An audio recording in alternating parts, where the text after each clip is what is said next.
Hey, how you going, everyone? I was going to chat about tyres today. It's been coming up on the Jayco site a little bit. Obviously, we're on the inside of the camper trailer. Now, the four little figures on the inside there, they're the ones that mainly you're interested in. So, obviously, on my camper, it's 2518. So, what do the four numbers mean? Well, the first two numbers are the number or the week of the year. So the 25th week of this, in this case, 2018. So these tyres were manufactured on the 25th week of 2018. So if you need to know the age of your tyres, that's where you'll find it. Now, for some reason, obviously, most of the time they're on the inside, right? So you have a choice, obviously, when you get your tyres fitted. They'll ask you whether you want, the white writing, as you can see there, whether you want that in or out. So I guess it's quite handy to have it facing out, so it makes it a lot easier. You don't have to climb underneath the camper to check the age on your tyres. So that's one thing to look out for, especially if you're buying a second-hand camper. So just make sure that you check those dates, okay, to make sure that the tyres are in good condition. Because even from the outside, if they look good, all right, it doesn't necessarily give you a fair indication on the age of the tyres and how long they're going to last for you. So just keep an eye on that, especially if you're buying second hand. Obviously, if you've had your camper for a while and you've changed the tyres, then you're obviously all over that. Also, be very suspicious if you have to. I would try and avoid it if you can, buying second hand tyres, because you really don't know their background. What they've done. If there's rims already on them, you don't know whether there's patches inside, okay, and things like that. So be very skeptical, but if you have to go down that road, then obviously check those dates there. If you're like me and you like the white writing on the inside, so you're not a particularly sort of Larry sort of person, what you can do is to save you doing what I'm doing now is grab yourself one of those white paint markers. Find out what it is and then just write it on the outside of the tyre, and that'll usually last a fair while. Now, usually, okay, people are going to have different theories. My theory is around 5 years. Okay, so yes, even if you have got tread, about that 5 year mark, you should really think about changing those tyres, because they're starting to get along a bit. Okay. The other one is, okay, people doing long trips and things like that, okay. It's probably a good idea if you sort of stick to the standard tyre, all right, because it makes them easier to get. So if you have to replace it, obviously you've got your spare. So don't forget your spare, and remember to check the dates on that as well, okay, because you might just get the two new ones. Your spare looks good, right, and you keep it, and that'll probably get you out of trouble, all right. If you're going really remote, you could think about if you're handy on the levers, okay, if you've changed the tyre with levers before, instead of carrying a whole tyre, you could have your spare on the back and you can just carry a carcass, all right, depending on how handy you are on the levers, all right, or you can use your spare to get you out of trouble, and then when you get to where you're going, you might put that carcass on a rim when you get a chance at a servo, or someone will do the tyre changing for you. Alright, so let's just pop outside and we'll take a look at some other stuff that we can utilise. Get out of here without breaking the neck. It's good to be home after the floods though. So that's the outside of the tyres. Some other people too getting into trouble basically popping the threads off. Okay, so that sort of comes with a bit of age as well. So when you do got your tyres off, just make sure you just give them a wiggle, check them out. How rusty are they, that sort of thing, etc., etc. The other one we usually get into trouble if somebody changed the tyre for you in a shop, all right, and they've used a rattle gun. Okay, so they probably over tighten them, and then once the rim then heats up, okay, especially these alloy rims, all right, get warm and expand, and then they actually pop the threads off. All right, and then once one goes, obviously the wheel starts moving, and then generally you'll end up, especially with these aluminium ones, they'll basically let go and they actually crack and then break off. Hopefully it won't get to that stage. Okay, so if you're really conscious about it, okay, you can use a torque wrench. I always just use just the normal lever. All right, if I do change a tyre, obviously you don't want to over tighten them, so you should never get to the point, especially doing the nuts up, never get to that point where you're going to stand on the brace. Okay, there's no need for that. You should be able to do them up tight enough. Okay, if I have had a tyre off and then placed back on, it's just me, but what I do is I put a little note, just a little piece of note paper on the dash of the car. All right, and then I'll take note of the speedo, and then I'll add 50 k's, write that on there, and then when the speedo ticks over to that mark, I'll then get out and grab the brace, and then I'll check all the nuts again. Right, and I'll do that 50, 100, and 250. All right, and then after that, I'll leave them alone. All right, but it's just a quick check. It takes 5 seconds. You can do it when you have your sort of, your comfort break or whatever when you're traveling. Anyway, so that's just what I do anyway. Another one is tyre pressures. Okay, so we've had a lot of conversation lately on the site about tyre pressures, and people will say, "Oh, go and read your compliance plate." The compliance plate figure is actually quite high. So, as a general rule, right. So my tyre,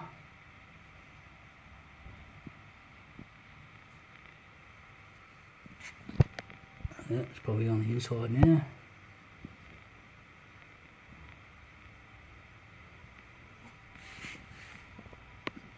So that's a light truck, so that's a 235, 75. Right, and that's fairly standard. That's the same size tyre. This is the second set of tyres on ours. I stuck with the same tyre, so that's a pretty standard size. So when you run standard sizes, it makes them easy to get, even if you're in a small country town. So be careful when you sort of go up in tyre size. Some of the guys throwing muddies on their tourers to sort of increase the height, etc. Try and pick that tyre that's quite a common tyre, right? So it'll be easy to get a hold of. So back to tyre pressures. So for me, I run 40 psi cold, and I always work on. And some of the guys out there have heard of like the 4 psi rule. Okay, so a tyre at 40, once it's up to temperature, that tyre is then going to sit on, once it's up to temp, about up to 44, 45. So that is your real pressure. Okay, so when you put cold, right, add 4 or 5 psi to that, because when the tyre warms up, it's going to increase in pressure. Right, so you run too high pressure on rough terrain, righto, then it could have the potential to actually damage the tyre, right? Because remember, it's going to gain that 4 to 5 psi, right? Now the 4 psi rule, that also comes into play when you decrease your tyre pressures for different terrains. All right, so your sand, your mud, that sort of thing.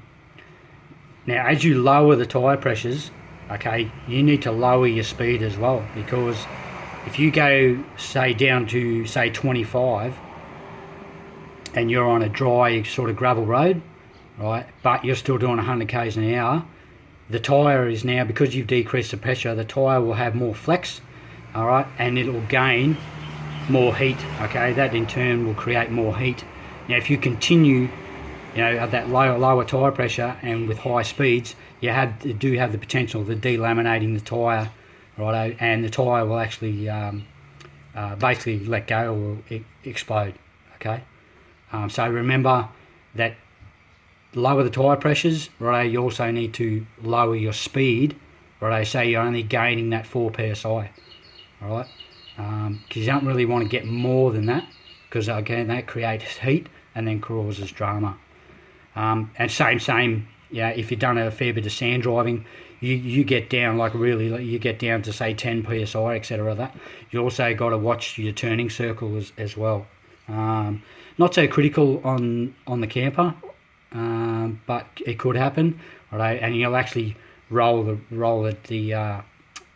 tyre off the bead, right? It's more likely to happen on your tow vehicle.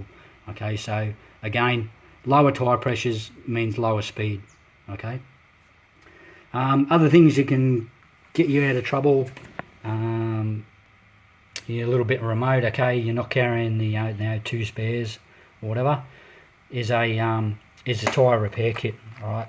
This is just a simple kit. You can pick it up any 4-wheel drive, right? And the quickest one to get you out of trouble. So you come a little spare valve there. All right. All the instructions are on there. Right. And it comes with plugs. All right. And I won't go too in depth about how the plugs work. All right. You can probably YouTube that. You'll see guys using the plugs. And that's a quick roadside fix. Okay. To get you out of trouble, and then you can limp into town. And all the instructions are on there to show you how to use it. Again, if you're going to be going up and down on tyre pressures, all right, always a good idea to have your own compressor, righto. Rather than sort of risk it, you come off the sand, back on the bitumen. Oh, I don't have a compressor, can't put it back in. You get back on the bitumen, low tyre pressures, again, you overheat the tyres and they let go. All right. So a good idea to have a tyre compressor, right, and have a good quality gauge that that actually reads true. Right, there's plenty of cheapies out there, but this is an ARB one. But there's a lot out there. So any 4-wheel drive place, online, etc., etc. The list is endless there with compressors.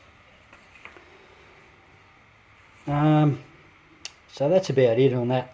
And the other one that can help you, we spoke about the 4 psi rule, is, well, oh, good on you, mate, thanks for telling us that, but how do I monitor that, how do I work that out? Well, that's pretty easy.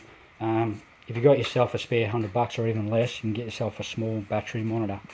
All right, I got one. We'll just go out to the Susie.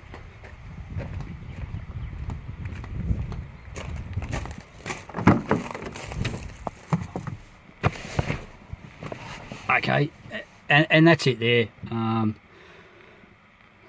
That might have come in. And I run 40 psi in the car as well. And again, I know exactly, because the little tyre monitor, okay, it has a little small lithium battery in there, which is chargeable, and that's charging by the sun. There's a small solar panel on top of the unit. So what does that tell me? Well, it tells me all 4 tyre pressures, right, and also tells me the temperature of the tyre, all right? So, like I said, I start on 40, out on the highway, 100k an hour. If I start getting, up to 45 and the tyre starts increasing that, right, then I know that my starting pressure was probably too low, all right? And same, once I change the tyre pressures, I can then monitor the temperature, and that tells me, hey, idiot, you're going too fast for the tyre pressures that you've chosen, all right? So you can watch that 4 psi rule, go up and down. If it's tyre pressure is gaining too much, righto, then you probably need to put a little, take a little bit out and lower your speeds, righto, and then you can also watch your temperatures as well.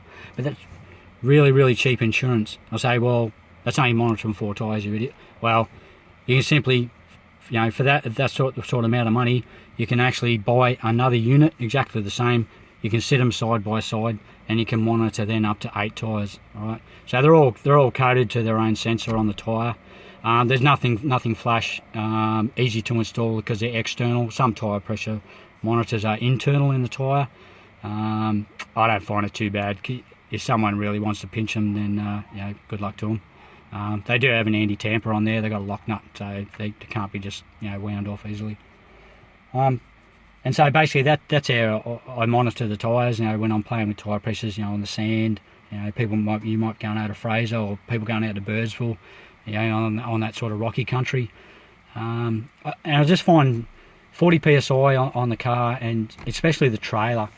I just find that a nice bit of cushioning as well, so you don't get that harsh ride and it just makes it easy on the eggs and the beer, really. I've been running 40 psi ever since I had the van in 2011. Same with my vehicles. I had a Hilux before the Susie, and again, 40 psi. Obviously, that changes with your tyre size, so you may increase that a little bit if you've got a bigger tyre.